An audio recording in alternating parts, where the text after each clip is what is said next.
Welcome to the final Halo 2 level. Today we're finally closing it out as the Arbiter, so let's get started.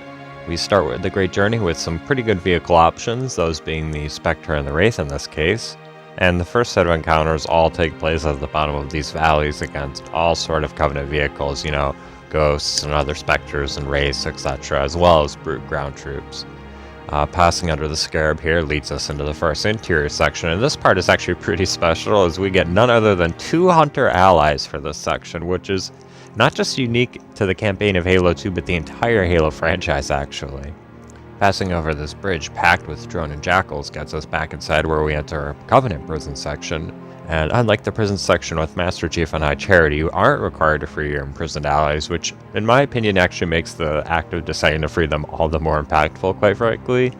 I mean, after all, it's not a requirement, so doing so does separate your playthrough ever so slightly from players who don't, and I think that's pretty cool.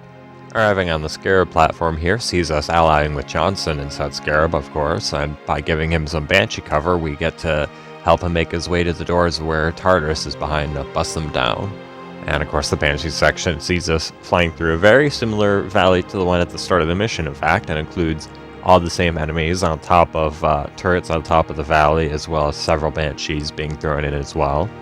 Defeating all the enemies in the valley and the beach here gives Johnson the space to finally fire the Scarab gun at the locked door, blasting way through for us.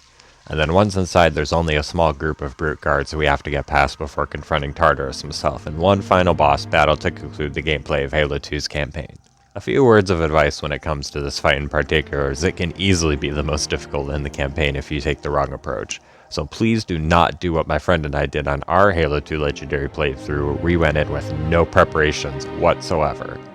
I think in total it took us around 6 hours to beat the entire campaign on Legendary, but the Tartarus fight alone made up more than an hour and a half of that time easily. So first off, bring a vehicle. We didn't do that. Most people I see tend to like to bring the Spectre, but personally I prefer to bring the Banshee. It's just my preference, but either of course will help you. And then second, bring beam rifles. We both thought back then that only Johnson actually could affect the shield of Tartarus, but no, you can as well, so take advantage of that. And then that's not even getting on top of Johnson clothing, but honestly, just these 2 easy steps without Johnson clothing are more than enough to have likely making that fight take less than half an hour on it, just for us alone on Legendary, and for you, perhaps even less. Well, likely even less. So yeah, that's it for today's video. We still have quite a few things in the series to cover still, including the story and cinematics, music, the weapon and vehicle sandbox, and the developer commentary, as well as lastly, of course, the legacy of Halo 2 years later. The vehicle and weapon sandbox episode is probably what will be coming up next, so I hope you are all looking forward to that. Love you all, and have a good day.